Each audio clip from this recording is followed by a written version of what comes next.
नमस्ते प्यारे बच्चों। अब आप लोगों का एग्ज़ाम कुछ ही घंटों के बाद होगा और आप सभी लोग एग्ज़ाम देने जाएंगे। एक गुरु होने के नाते मैं आपको कुछ बताना चाहता हूँ कि एग्ज़ाम एग्ज़ाम प्यारे बच्चों ऊपर लिखा गया है। आज आपको लाइफ का सबसे बेस्ट कॉपी लिखना है। यानी आप इसके पहले भी बहुत सारी कॉपियाँ आपने लिखी होंगी। स्कूल के एग्ज़ाम्स हुए होंगे, छमाही परीक्षा, घर पे भी आपने कॉपी लिखी है।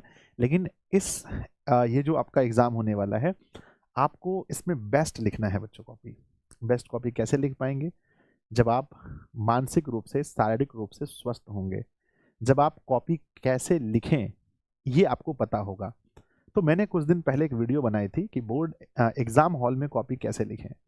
हम आशा करते हैं कि आपने वो उस वीडियो को ज़रूर देखा होगा। अगर आपने नहीं देखा है, तो प्लीज़ बच्चों इस वीडियो के नीचे मैं लिंक दे देता हूँ, यहाँ से देख लेना। अब हम लोग आगे बढ़ते हैं। आगे प्यारे बच्चों, बेस्ट कॉपी कैसे दिखाता है, हमें किन किन चीज़ों का ध्यान रखना है, आप देखेंगे। सबसे पहले गणेश जी और माँ शारदे दोनों का प्यारे बच्चों आपको आशीर्वाद लेना है। आप सभी को बहुत सारा आशीर्वाद। हम माँ से यही प्रार्थना करते हैं कि माँ स्वयं आपके मस्तिष्क और कलम पर विराजमान हो जब आप परीक्षा हॉल में कॉपी लिखें। आगे है प्यारे बच्चों कि याद रखें, इस बात को कभी नहीं भूलना बच्चों कि तैयारी कितनी भी अच्छी हो, परीक्षा के 3 घंटे ही आपका परिणाम तय करते हैं।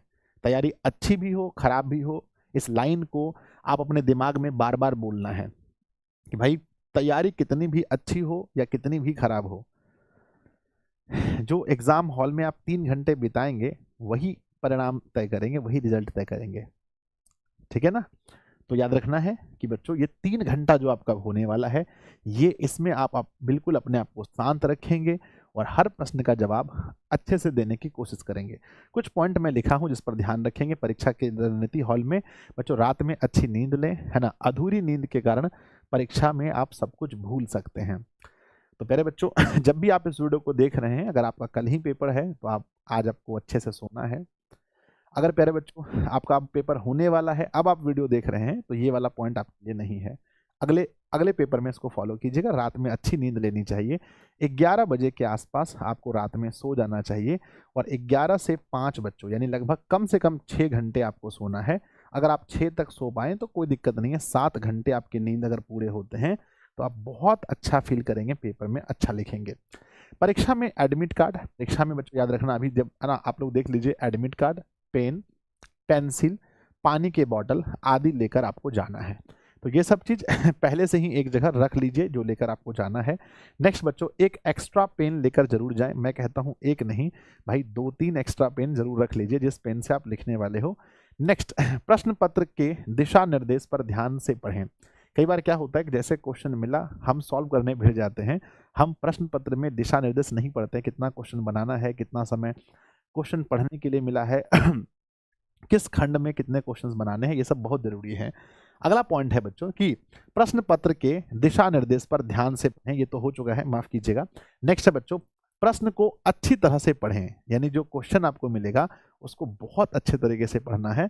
नेक्स्ट है प्यारे बच्चों कि जो प्रश्न अच्छी तरीके से आते हैं उसी प्रश्न को हल करें। और खास करके अपने बिहार बोर्ड में हमारा क्या रूल है बच्चों, कितना परसेंट क्वेश्चन बनाना है? सिर्फ और सिर्फ 50% क्वेश्चन बनाने हैं। 50 क्वेश्चन आपको बनाने हैं बच्चों, ऐसे 50% क्वेश्चन बनाने हैं। ऐसे में आपको क्या करना है पता है? ऐसे में आपको जो प्रश्न आपको अच्छे तरीके से आते हैं, 100% आते हैं, सिर्फ और सिर्फ वही क्वेश्चन बनाएं। जो नहीं आते हैं उसको बिल्कुल नहीं बनाने। अब मान लीजिए सवाल बच्चों के मन में ये आते हैं कि सर मुझे किसी सेक्शन में 10 क्वेश्चन बनाना है और 10 में से मुझे 6 क्वेश्चन बहुत अच्छे से पता है और 4 क्वेश्चन मुझे मतलब इसके बारे में थोड़ा बहुत नॉलेज है, डाउट है मुझे। तो मैं यही कहूँगा कि जो 6 क्वेश्चन आपको पहले आते हैं, पहले उन 6 क्वेश्चन को सीरियली बच्चों बना करके, है ना, आप पहले उन 6 क्वेश्चन को ऊपर लिखना और जो 4 क्वेश्चन अच्छे से नहीं आते हैं उन 4 क्वेश्चन को नीचे लिखना। बोलो हाँ या ना? हाँ बच्चों, 100% यही करना है कि जो 10 क्वेश्चन बनाने हैं जिसमें 6 के उत्तर आपको प्रॉपर आते हैं, 4 के उत्तर प्रॉपर नहीं आते हैं, तो 6 को पहले बनाना, 4 को बाद में बनाना। नेक्स्ट है बच्चों, जितना पूछा जाए उतना ही उत्तर दें। याद रखें परीक्षा हॉल में, इससे आपका समय बचता है ना। अगर 2 अंक का कोई प्रश्न है, 2 पन्ना भी लिख देंगे तो उसमें 2 ही अंक मिलेगा समझ रहे हैं ना? तो जितना पूछा जाए उतना ही जवाब देना है, ठीक है ना। ज़्यादा आपको नहीं लिखना है, बहुत ज़्यादा नहीं लिखना है। बच्चों समय प्रबंधन ये सबसे इंपॉर्टेंट है। परीक्षा हॉल में टाइम मैनेज कैसे करें? टाइम मैनेज तभी होगा जब आप आसपास ध्यान नहीं देंगे। आसपास में क्या हो रहा है ध्यान नहीं देंगे, है ना। एग्जाम हॉल के बाहर क्या चल रहा होगा, है ना, हॉल के बाहर के बारे में नहीं सोचेंगे। अरे बाहर जाएंगे तो मम्मी से मिलेंगे, बाहर जाएंगे तो हम अपने दोस्तों से मिलेंगे, पापा जी मुझे लेने आए होंगे, नहीं, बाहर के बारे में नहीं सोचना है, आसपास के माहौल के बारे में नहीं सोचना है। प्यारे बच्चों, कुछ मेमोरी में याद नहीं करना है, फालतू चीज़ें यादें जो एग्जाम से रिलेटेड ना हो, जो आपके सिलेबस से रिलेटेड ना हो, उस चीज़ को याद नहीं करना है। नहीं तो परीक्षा हॉल में बैठे, अरे मेरा दोस्त ने मुझे कैसे गाली दे दिया था, आप वो याद करेंगे तो फिर टाइम आपका निकल जाएगा, टाइम आप अच्छे से मैनेज नहीं कर पाएंगे। तो समय प्रबंधन बहुत बहुत बहुत इंपॉर्टेंट टॉपिक है, याद रखना। इसके बाद प्यारे बच्चों क्या है, इसके बाद है कि जहां जरूरत हो चित्र, डायग्राम, चार्ट का प्रयोग जरूर करें। ये मैंने पहले भी बताया है, एक बार फिर से बता देता हूं मेरे बच्चे, इन सभी चीज़ों का ध्यान रखेंगे। और हमेशा याद रखें कि सफ़र थोड़ा कठिन है लेकिन हिम्मत नहीं हारूंगा, इतना तो भरोसा है खुद पर कि इस बार, है ना, इस बार बाजी जरूर मैं मारूंगा। तो सफ़र कठिन है, आसान नहीं है, पर आप लोगों को बच्चों बाजी मारनी है। और आज या जिस दिन आप देख रहे हैं इस पेपर में, आपको अपने जीवन का, अगर आप मान के चलो आज बायो का पेपर लिखने वाले, मैथ्स का लिखने वाले, हिंदी संस्कृत, जो भी पेपर आपका जिस दिन होगा, उस दिन अपने लाइफ का सबसे बेस्ट पेपर लिखेंगे। आप मुझसे प्रॉमिस कीजिए, कमेंट बॉक्स में लिखिए कि गुरुजी हम आपसे प्रॉमिस करते हैं कि वो 3 घंटा कौन कितना पढ़ा है, कहाँ से पढ़ा है, किस संस्था से पढ़ा है, कोई फर्क नहीं पड़ने वाला है। बस फर्क ये पड़ने वाला है कि 3 घंटा कौन कैसे बिताने वाला है।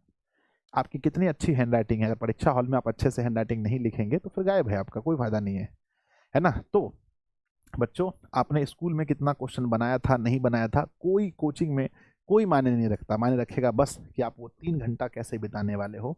तो प्रॉमिस कीजिए कि संजय सर मैं आपसे प्रॉमिस करता हूँ या करती हूँ कि मैं इस 3 घंटे अपने जीवन का सबसे बेस्ट देने वाला हूँ, और सबसे बेस्ट कॉपी लिखेंगे और परीक्षा हॉल में पूरा प्रश्न बना के आना है। ऑब्जेक्टिव तो बनाना ही है। सब्जेक्टिव में 10 पूछा है, अगर आपको 10 नहीं भी आता है, 5 ही आता है, तो 5 को पहले बनाएंगे और जो 5 क्वेश्चन और मिला जुला करके लिख देना है। लॉन्ग में भी मिला जुला के, छोड़ना किसी को नहीं, चाहे मैथ का ही पेपर क्यों ना हो, छोड़ना नहीं है। बिहार बोर्ड में स्टेप बाय स्टेप मार्किंग मिलता है, आधा क्वेश्चन बनाने के भी आधे मार्क्स मिलते हैं, इसलिए जितना आता है आपको लिख के आना है, पूरा सॉल्व करके आना है। तो प्यारे बच्चों, और कॉन्फिडेंस में रहिए। हाउ इज द जोश? तो बच्चों हाई जोश होना चाहिए आपके अंदर, ठीक है ना। Wish you all the very best, परीक्षा की ढेर सारी शुभकामनाएं। आपका गुरु आपको दोनों हाथों से आशीर्वाद देता है। जाइए परीक्षा अच्छे से दीजिए, माता पिता का आशीर्वाद लेके जाइएगा, कमेंट जरूर कीजिएगा। जय हिंद बच्चों।